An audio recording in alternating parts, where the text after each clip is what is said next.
The Diecast Exchange challenge for May 2025 is to do a Camaro. I decided I'd do this Hot Wheels 2010 Pro Stock Camaro because I love the looks of the car, I just hate the livery. I'm sure those of you who have followed the show Street Outlaws are familiar with Lizzy Musi, who unfortunately passed from cancer, almost a year ago now. And most are familiar with the '69 Camaro, Bonnie, that she drove. And Johnny Lightning has a beautiful casting of that. But I thought I'd take this casting and kind of do a tribute build in a way to Aftershock, which was another car that she drove, a later year Camaro. And one of the liveries on that, I just love the look of. And so that's what I'm trying to pay homage to here. It's not going to be anything close to an exact replica, but the coloring of that car and the one livery in particular, I just love the ghost livery on it. So that's what I'm trying to recreate here in a way. So I took it apart, metal body, plastic base, plastic interior, horrible wheels that had to come off of there. I used the tweezers here to get the wheels off. You got to be careful doing that.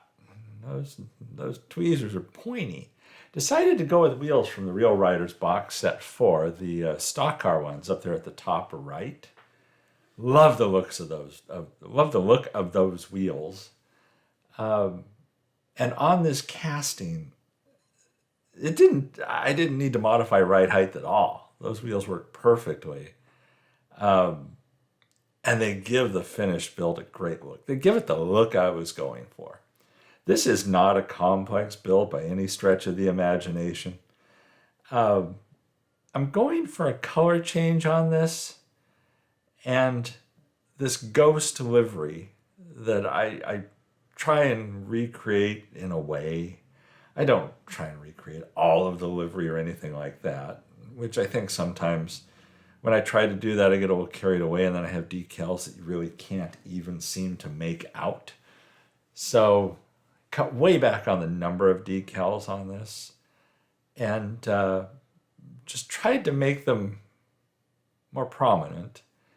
And since it's a ghost livery, they need to even be more so. The casting itself here, I speeded up and took chunks out of the time that I spent filing it down. Did go over it with the buffing wheel on the Dremel. And there were some areas that were particularly rough on this casting. It surprised me. They were hiding under the paint, which I guess they usually are when you think about it. But yeah, they don't want you to see those casting lines when you buy it, so they just put on some heavy paint. But anyhow, cleaned all of that up, and you see here it was back on the rear fenders that needed a lot of work to get the casting lines out of there as best I could. One side had a little bit more I could work with than the other, but I'm pleased with how it turned out. And then filing over a lot of it is just, cleaning up some of the edges. And this was a brand new casting, and I don't work with that many brand new castings, it seems like, which I hadn't really thought about until now. Once that was all filed and gone over again with the red buffing wheel on the Dremel, had it ready where I wanted it to be. Dipped it in the isopropyl alcohol, the IPA. Get any grease and grime off of it. Any oils, anything like that. The IPA seems to work wonderfully at getting rid of that. So once it's prepped for paint, it was an interesting combination I went with. First thing I went with was the Chaos Black for the primer. Then the Rust-Oleum Lacquer Black Chrome is the main color, which is more of a gray. The Color Shot paints, the clear sealer gloss, was before I did the decals. Naturally, I wanted a gloss surface for those to be put down on. There's the decals that I created for this, they're just solid black, and that black's going to be against that dark gray. And then once all of this is finished, decals in place where I'm happy with them, and I think it looks the way I want it to look. At that point, I went over it with the Color Shop Matte Clear. Again, trying to get the look of that original Aftershock vehicle, because it's a very dark gray with black livery. And it's a cool look. I've seen it with the white livery. I've seen it with some color in the livery. I think they repainted the whole car at one point, if I recall right. I think it's red. So there have been, Aftershock's been through some changes. But I thought the hidden or ghost livery was a cool concept, because it kind of goes in a way against the idea of a livery, and it's advertising on the car. I did have some seatbelt decals laying around, so I did do that. And I got the interior, even though you don't really see it, to a point I was pretty happy with it. Again, that's been hit with matte clear as well. It was time for Gauzy, which on brand new glass, man. If I thought the glass looked good before, you put that gauzy over that, and man, the glass at the end of this thing looks fantastic. Gauzy is a heavy clear coat. And pardon my laughing, I don't know if you can hear it in the background. Probably not, since the mic is directional. But there's an ice cream truck going down the street right now. Go figure. But I noticed on the glass at the front there was a little smudge of something. So I had to redunk it in the gauzy to get that off. And then everything was good. I think it was just like some dried up gauzy that had dropped in from, when you open and close it. So the glass is looking like sheer perfection at this point. Yeah, that might be a bit much, but I love gauzy. You may recall I mentioned the wheel set I was going with. I love the boxed reel riders. The only thing is, they give you adequate length on the axle. Got to give them credit for that. It has been rare that the axles they give you haven't been long enough for me. But a lot of times they're too long. I would much rather have them be too long than too short, because at least I can do something with too long. Which is, as you've seen before, I just cut them to size. And then I've created a little bead out of axle tubing. Slide that over the end. It's just a very small bead. Make sure that's sliding on there okay. At that point, I hit it with a little CA glue.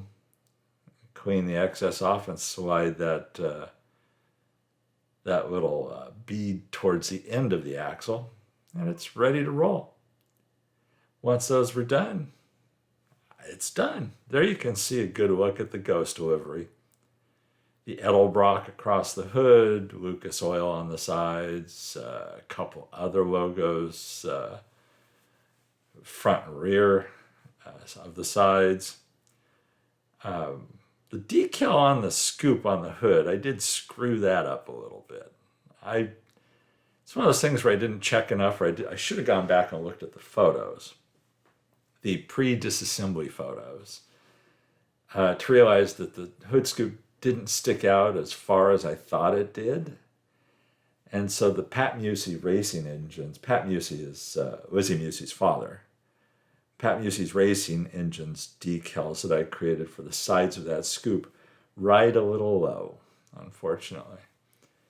But I probably should have made them a little smaller and pushed them up a little higher on the scoop, but I didn't want them too small because I kind of wanted them to be legible. Yeah, I know it's a lot to ask. But I'm happy with it still. And this goes together well. Here you see me give it a little extra push here because it's like, is that scoop really? That's as far as it's going to stick out? There's always the fun of getting the wheels on here. The fronts I just dropped into place the way they were sitting. They didn't need to latch into the front end because I had basically got through those little plastic pieces on the front. But I should have cut a little bit more off the back, but it's okay because the back axle snaps into place on the base. If you know what I mean, it's no big deal, but it's just a little catch you got to remember. I did put a little detail on the base, as you see there, not a lot. And now I just screw this thing together. And you see me giving it a little extra push here because, well, not quite yet, I guess. It's probably when I go to try and put in the front screw and I realized, wait a minute, I don't have it all the way together. Yeah, you see the gap? Okay, there we go. Pushed it together and it's much better. Put the screw back in there, get that thing to snug up. Oh, wait, I forgot I had to push it together again. Oh, I don't know if you saw, I painted the Chevy bow tie on the front blue, back in the old traditional blue. And yeah, I'm double checking things again. On Lizzy's car, it had LM on the front, but I decided I wasn't going to try and do that. I was just going to keep the Chevy bow tie that's on there and just, I liked it blue. I wanted to go back to traditional blue. I like how it turned out. It gives a little accent color on the front. And also I didn't put her signature on the driver's side window. I didn't put anything on the windows. Left those clean. And there you have it. Rolls like a champ. So here's where we started with that god-awful Pictionary livery. And the blue. I don't know. Just didn't work for me. And I thought this would be kind of a nice tribute build to Lizzy Musi and Aftershock. And God, it's hard to believe it's been almost a year since she passed away. But anyhow, I hope you like how this one turned out. I hope you think it turned out better than this thing that you're looking at now. There's not a lot to this build, I'll admit it. It's, I think it just looks mean. And that's what I was after. I wanted this thing to look like it would dominate a racetrack.